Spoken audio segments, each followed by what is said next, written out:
Meus queridos, a paz do Senhor, eu sou o Diácono Claudino Machado e esta é mais uma das nossas pequenas reflexões com base na leitura diária da revista Lições Bíblicas da CPAD neste quarto trimestre de 2022, quando estamos estudando o livro do profeta Ezequiel. Como pano de fundo aí nós estamos estudando escatologia bíblica, então tudo que Ezequiel aponta e o que a gente lê nos outros livros, na realidade tem o objetivo da escatologia bíblica, de te esclarecer o eterno passado, o eterno porvir, com base no que vem acontecendo no presente.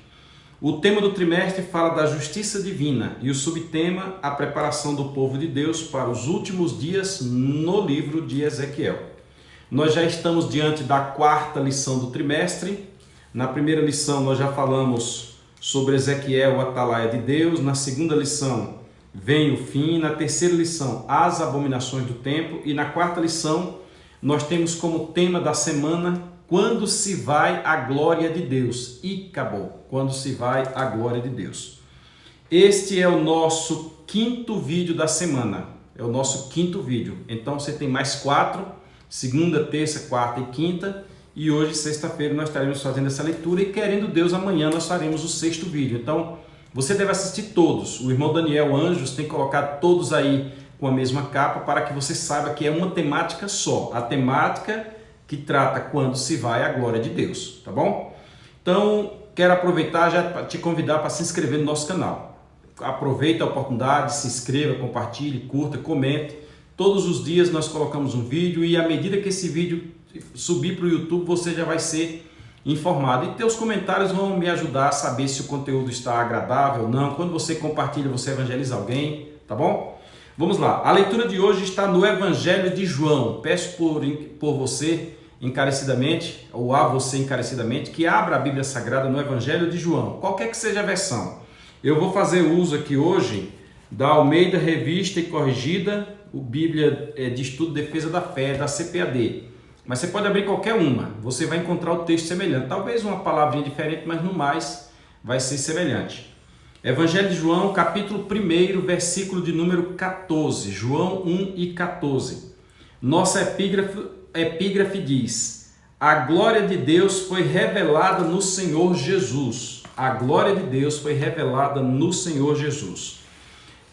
Contextualizando para quem está nos acompanhando pela primeira vez, o tema da semana fala sobre quando se vai a glória de Deus. É um objetivo, é uma tentativa de mostrar para você que lá no Antigo Testamento confiaram que a glória de Deus estava pautada em objetos ou em pessoas. O escritor aos Hebreus, por exemplo, ele diz que a glória de Deus não está pautada em objetos, que o sábado não é glória de Deus, que comida alguma é glória de Deus, que o cordeiro de Páscoa não é glória de Deus, e aí que o templo não é glória de Deus, que o sacerdócio não é glória de Deus. Ele vem esclarecendo isto e nós vamos hoje descobrir quem é que detém essa glória.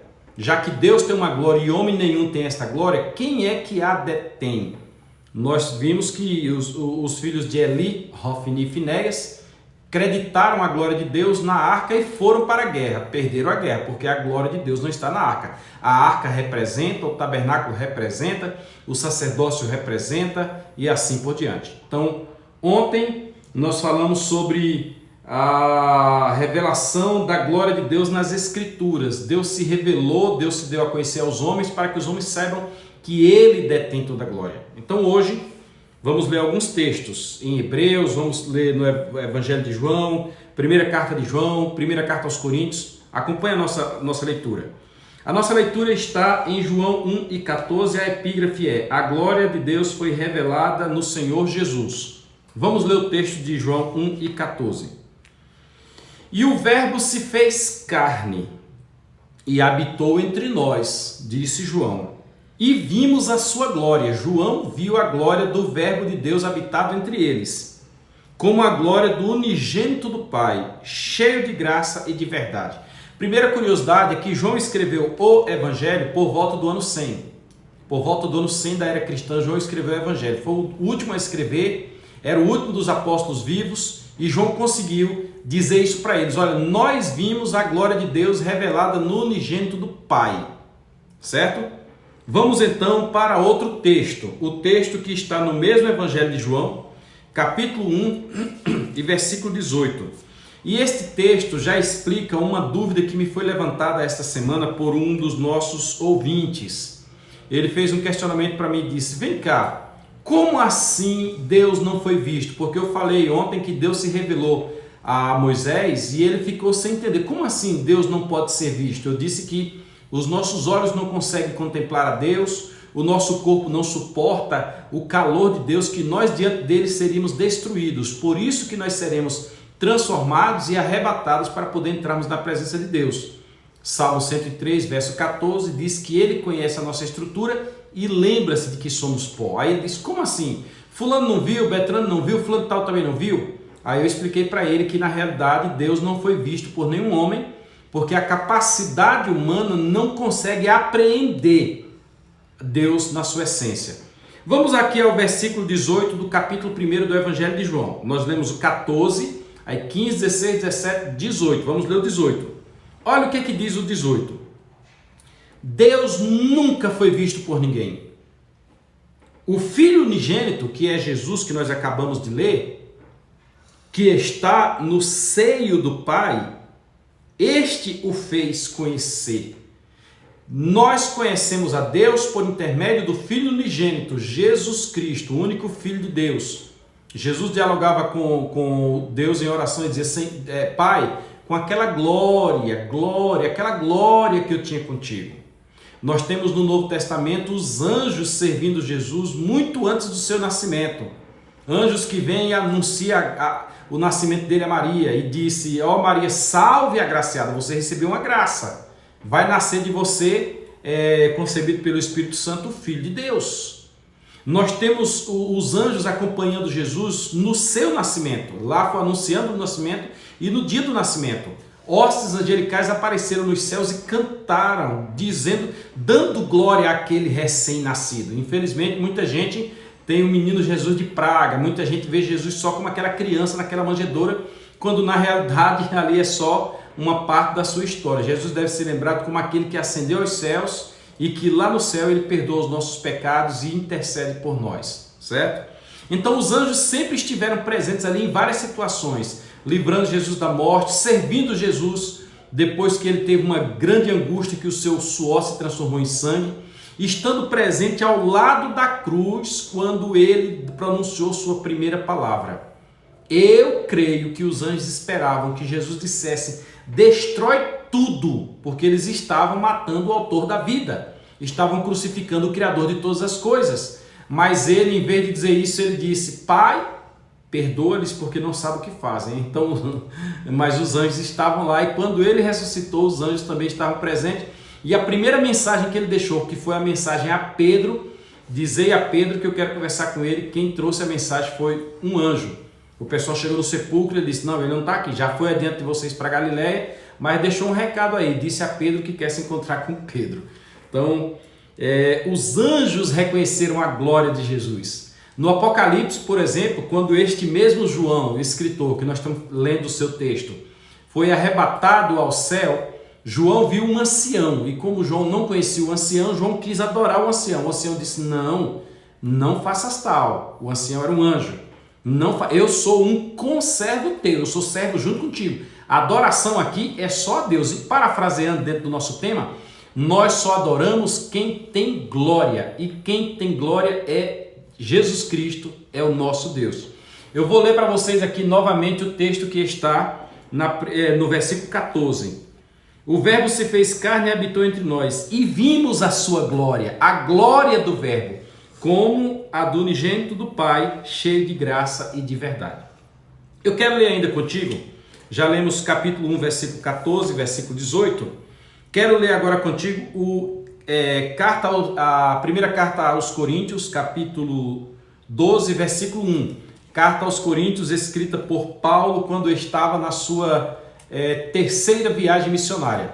Paulo estava na cidade de Éfeso, e a irmã Chloe e sua família encontraram Paulo em Éfeso, trouxeram umas notícias de Corinto, e Paulo mandou a carta ao Corinto. E na carta que Paulo mandou aos Coríntios, ele diz o seguinte no capítulo 13 e no versículo de número 12: porque agora vemos por espelho, em enigma, Nós olhamos assim, temos aquela noção de como ele é. Nós vemos em espelho e enigma. E Paulo já tinha visto Jesus como ele é. Jesus apareceu a ele no caminho do Damasco. Jesus esteve com ele 3 anos no deserto da Arábia. Paulo esteve com Jesus lá 3 anos. Então Paulo sabia como ele é. Paulo foi arrebatado ao 3º céu. Paulo sabia como ele é. Mas Paulo disse, agora, para vocês entenderem, nós vemos como um espelho. Mas, então, veremos face a face. Agora conheço em parte, mas então conhecerei como também sou conhecido. No momento em que a igreja for arrebatada, será previamente transformada, encontrar-se-á com Cristo nos ares. E como disse Paulo na carta aos Tessalonicenses, estaremos para sempre com o Senhor, e aí teremos condição de contemplar toda a glória dele, de Jesus Cristo.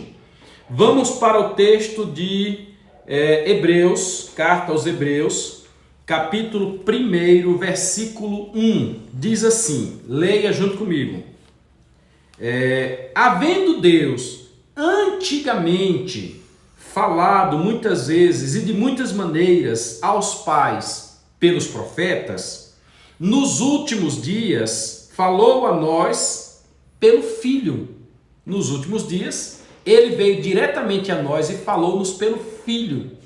Tem uma passagem muito interessante da Bíblia, quando Filipe diz, Senhor, mostra-nos o Pai, é o que nos basta. João 14, Jesus diz, Filipe, eu estou convosco há tanto tempo e ainda não me tendes conhecido. Quem me vê a mim, vê o Pai. E como é que dizes, mostra-nos o Pai?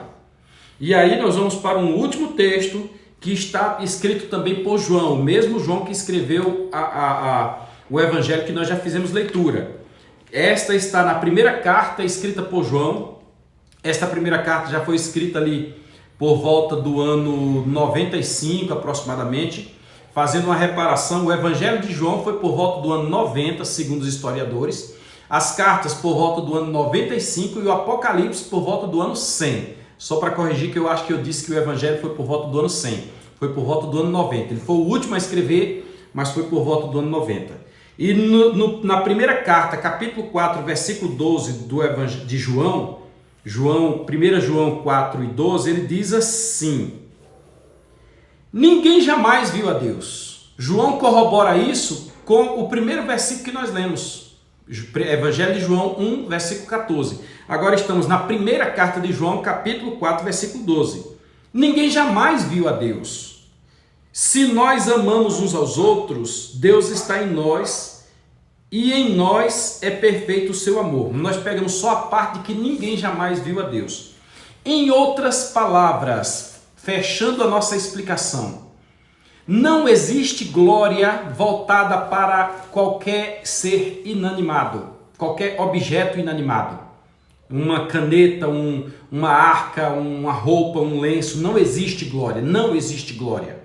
Não existe glória em nenhum objeto de culto. Não existe glória no candelabro, não existe, que é o mesmo castiçal. Não existe glória em nenhuma cortina, não existe glória em nenhum altar, não existe glória numa mezuzá, num menorá, num chofar. Não existe glória. Alguns pensam que ao tocar o chofar, imediatamente a glória, a presença de Deus estará naquele local. Não é. Nós já estudamos durante a semana que que a glória de Deus vem por intermédio da sua presença. Quando Ele está presente, sua glória se manifesta. E nós já falamos também que onde está 2 ou 3 reunidos em seu nome, aí Ele está. Então 2 ou 3 reunidos em nome de Deus, certamente a sua glória está presente. Eu até fiz um comentário, por que será que muitos cultos nossos parece que não tem glória? Será que é porque Deus não está presente ou porque quem está presente não está em nome do Senhor, não está no objetivo de prestar-lhe um culto? Deve ser observado. E por fim, não existe glória em homem algum. Homem algum existe glória. Nós, no máximo, como eu disse ontem, refletimos a glória de Deus. Mas em Jesus Cristo é diferente. Jesus Cristo é o unigênito do Pai. Jesus Cristo é o Filho amado que, segundo está escrito em Mateus, em quem Deus se compraz. No momento do batismo o Senhor disse isso. Este é o meu Filho amado em quem me compraz. Ouçam a Ele. Nós estamos falando da glória que tudo obedece a Ele, a natureza. Jesus operou maravilhas. E maravilha é aquilo que altera a ordem natural das coisas. A natureza se debruçou a Ele. Os demônios, diante da sua glória, da sua majestade, do seu poderio, quando o encontravam, imediatamente autossubjugavam-se. Os demônios já caíam por terra e já diziam: viestes nos atormentar antes do tempo, Jesus Cristo, Filho do Deus altivo. E Jesus tinha glória, porque ele orou a Deus e disse: Pai, com aquela glória que eu tinha contigo. Sendo assim, nós encerramos a live de hoje, a reflexão de hoje, dizendo a você, meu querido ouvinte, que só Jesus detém glória. Se qualquer um de nós achar que tem glória, é fadado ao fracasso, é fadado a ser condenado, porque Deus não dá a sua glória a outrem. Aí aqueles que não acreditam que Jesus Cristo é Deus, aí agora está a deixa. Se Deus não dá a glória a outra, é porque Jesus Cristo é Deus, e é o mesmo Deus que não dá a sua glória a outrem. Legal? Fique conosco e amanhã, querendo Deus, nós falaremos sobre Jesus como Senhor da glória, é também o Rei da glória. Lembra que nós falamos ontem Deus como o Rei da glória, o Senhor dos exércitos, o Rei da glória? Amanhã nós vamos estudar sobre Jesus como o Rei da glória e também Senhor da glória. Fiquem todos na paz do Senhor e aproveita a oportunidade para se inscrever no nosso canal e compartilha com alguém isso aí, tá? Aquele abraço.